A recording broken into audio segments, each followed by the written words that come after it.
Ambassadors of the United States, Britain and France say Houthi attacks on oil ports harm Yemenis.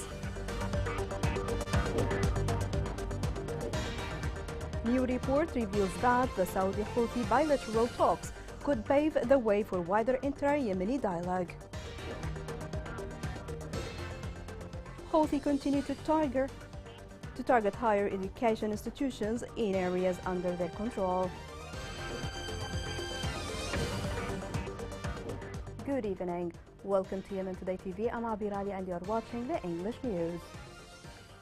U.S. envoy for Yemen met with the Swedish ambassador and the Swiss ambassador deputy. Linda King reiterated his commitment to help avert famine and food insecurity for millions of Yemenis ahead of the United Nations event for Yemen's humanitarian response. He also thanked Sweden and Switzerland for co-hosting the Donors Conference for Yemen.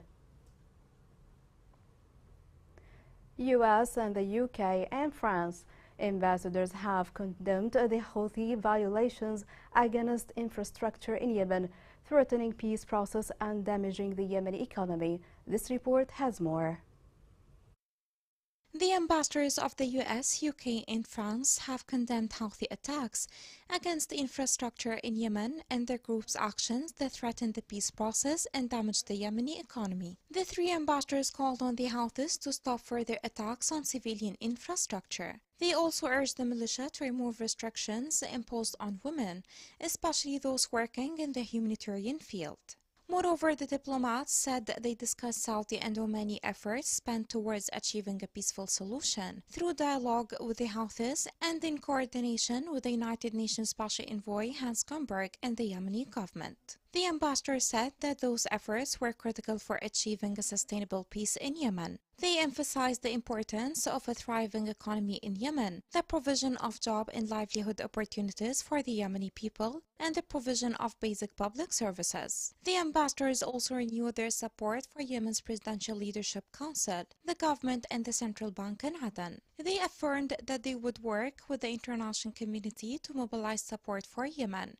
Urgent support is necessary to prevent a further deterioration of the Yemeni economy. The ambassador said in a joint statement, Yemen possesses natural resources that enable it to meet the needs of its citizens if it is able to resume exporting oil and gas without being attacked by the Houthis. They expressed their concern towards the grave humanitarian situation in Yemen. Worsening humanitarian conditions have left 17 million vulnerable Yemenis in need of relief aid in 2023. The statement urged Yemen's warring parties to allow freedom of movement for aid so that it reaches beneficiaries in need. Obstacles, interference, and lack of security continue to limit aid delivery. The ambassadors concluded their statement by calling on Houthis to advance the interests of Yemenis and engage constructively with all parties in their efforts to achieve peace. British ambassador to Yemen said restrictions on the basic rights of individuals can only hinder the progress of Yemen, and he calls for an end to the practice of illegal detention and kidnappings in Yemen. هناك رابط قوي بين حقوق المرأة وازدهار الأمم. من المؤسف أن الاعتقالات غير القانونية وعمليات الخطف وأحكام السجن دون محاكمات عادلة أصبحت أكثر انتشارا، وخصوصا بعد القضايا البارزة مؤخرا في الأخبار. يجب ألا ننسى أن هؤلاء الناس حقيقيون، ولذلك أثر لا يمكن تخيله عليهم وعلى عائلاتهم.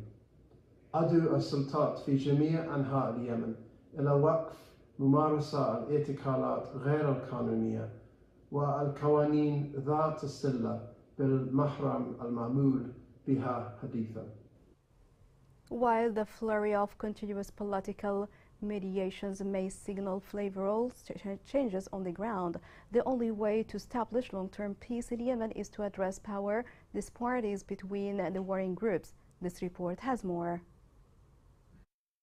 Many had hoped that the April 2, 2022 ceasefire between the Yemeni government and the Iran-backed Houthi rebellion would be followed by an expansion of the agreement, a ceasefire, and the commencement of direct intra-Yemeni negotiations under UN auspices.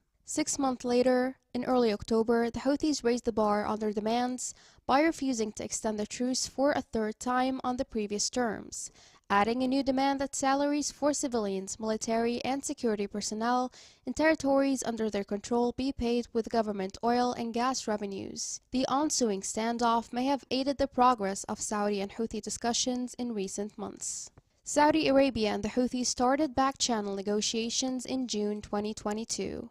During the truce, mostly via the mediation of the Sultanate of Oman, Saudi-Houthi discussions have taken place intermittently since the Arab coalition led by Saudi Arabia engaged militarily in Yemen in March 2015, focusing on Saudi border security concerns and de-escalation measures. While contact with the Houthis was mostly maintained by Saudi Arabia in recent years, Oman's involvement has steadily risen and was symbolically recognized in November 2019. Over the course of several years, Oman has actively promoted discussions in the crisis and served as a mediator between opposing groups. Hans Grunberg, UN Special Envoy for Yemen, stated that regional and international diplomatic efforts to end the war in Yemen are now intensifying and praised Oman and Saudi Arabia for their efforts while making reference to the concurrent Houthi-Saudi negotiations. This most recent diplomatic engagement, according to Grunberg, may mark a turning point in the course of this 8-year battle. However, he highlighted that an open intra-Yemeni conversation would be necessary for a lasting end to the war.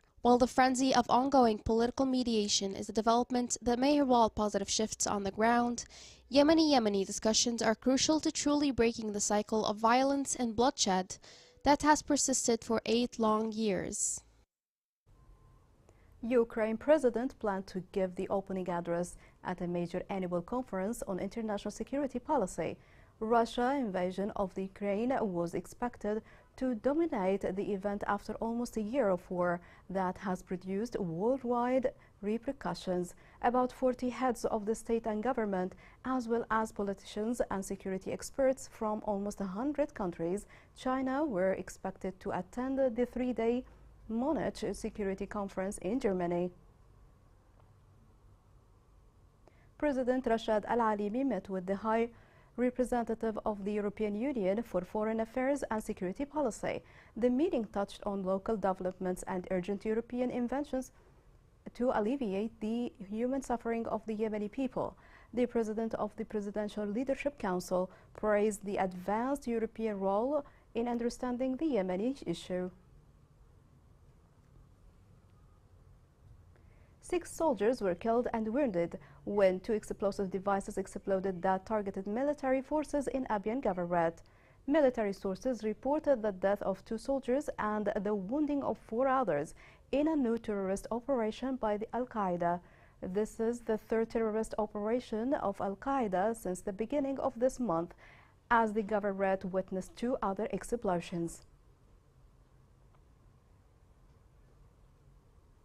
Academic sources accuse the Houthi militia of committing new violations against employees of the universities of Dhamar and Hodeidah. This report has more details.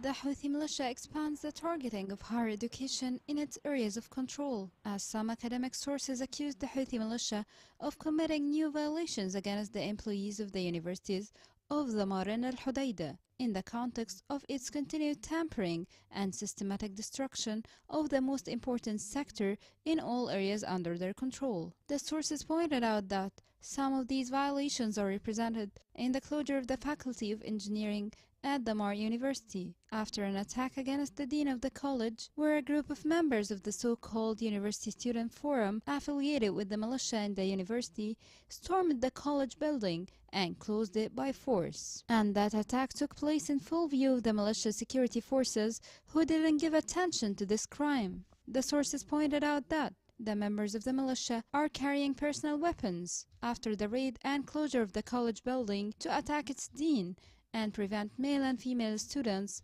from entering the building. Academics, employees, and students at Dhamar University complained that their university is still suffering from extortion, corruption, and organized Houthi crimes, resulting from the continued repression of the militia in the governorate, which led some of them to commit incursions against several departments and colleges in the university. They explained that this crime is the result of the group's creation of militia entities that students describe as espionage within public universities in the areas under its control, and it was entrusted with several tasks, including monitoring the movements of academics, students, and employees.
Coming up in the news.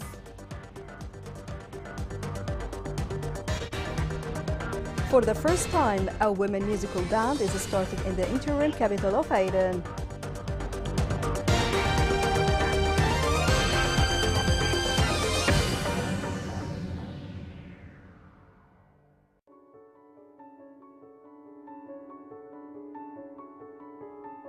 نشن نديمه من الغل والغلا تبعيد، كنا ندي بالدواب نعبي ماء وترجعنا.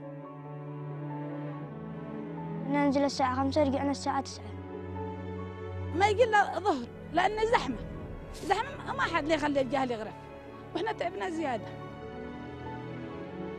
وكنت أحس صدري يوجعني وعز قدرك ركبي يوجعيني.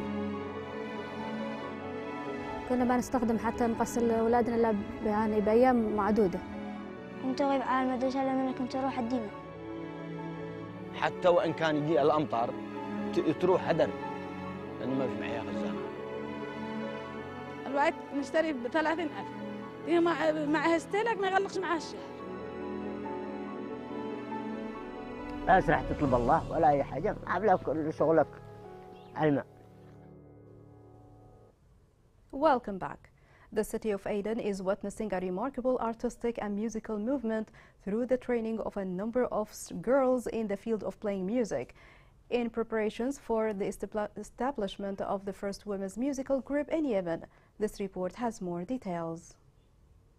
With delicate strums and smooth melodies, this Yemeni all-female ensemble is attempting to resurrect Aden's musical and cultural history from the ashes.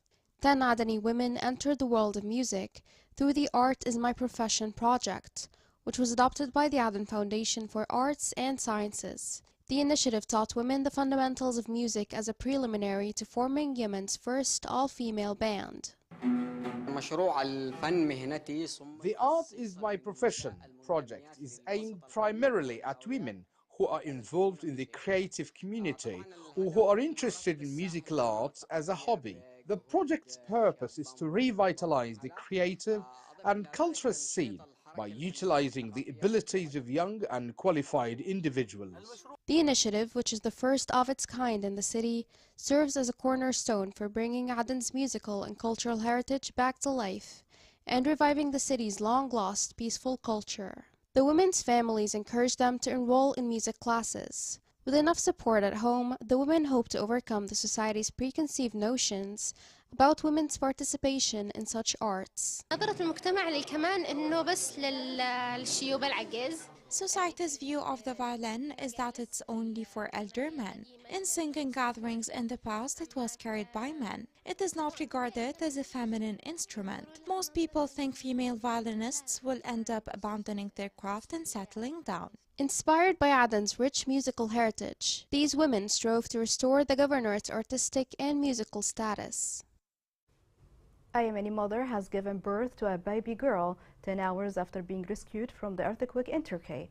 Fatan al-Yusufi, who was 39 weeks pregnant, had decorated her baby's nursery and had the birth bag ready to go when the earthquake struck her flat.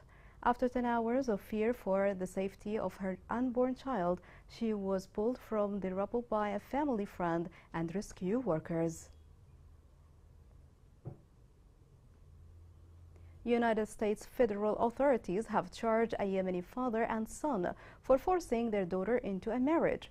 Her mother performed a virginity test on her and threatened to bury her in the backyard if she didn't comply with their marriage plans. In late 2021, the victim was brought onto a plane to Egypt and then on to Yemen, where she was being held at the time, authorities. The traditional sesame oil presses in Lahj Governorate are considered one of the most important ancient folklore. Those working in this craft preserve a legacy of their ancestors, which is also their only source of livelihood. In light of war and modernity, traditional contemporary presses face great challenges and are threatened with extinction. This report has more details on this. This camel circles with steady steps in this place for hours, with its eyes closed, tying its trunk to a wooden mill, inside which sesame seeds are mashed. Amjad sways on the camel and spins with it non-stop. He inherited this profession from his father and his ancestors, and its history dates back to centuries ago. Its owners cling to their heritage and depend on camels due to their great endurance, unlike other animals. People look for this old camel product, which is better than the electric one, as it has a very high quality. We inherited this profession from our ancestors. Every day we produce 3 barrels, and thanks God it's going really well.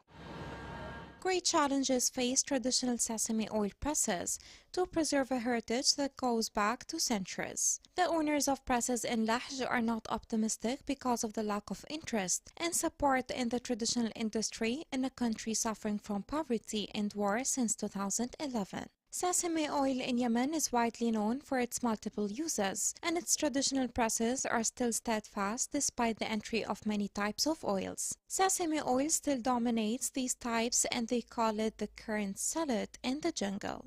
I inherited this oil press from my grandfathers. It's a very old one. We work really hard daily to produce the sesame oil with a high quality to be able to sell it to our customers and make a living out of it. Sesame oil has a lot of nutritious benefits that not everyone is aware of. I came to this store to buy sesame oil. This oil press is very old and they use traditional methods to produce the oil. Its quality is very good. We use it in cooking, or we mix it with honey and pour it over bread and eat it. It has a lot of benefits for the hair and the human body. With the era of technological progress, some owners of traditional presses replaced electric machines because of their speed. In Lahj Governorate, people consider traditional sesame oil presses as one of the most important ancient legacies. Here is a reminder of the main headlines. Ambassadors of the United States, Britain and France say Houthi attacks on oil ports harm Yemenis. New report reveals that the Saudi-Houthi bilateral talks could pave the way for wider intra-Yemeni dialogue. Houthis continue to target higher education institutions in areas under their control.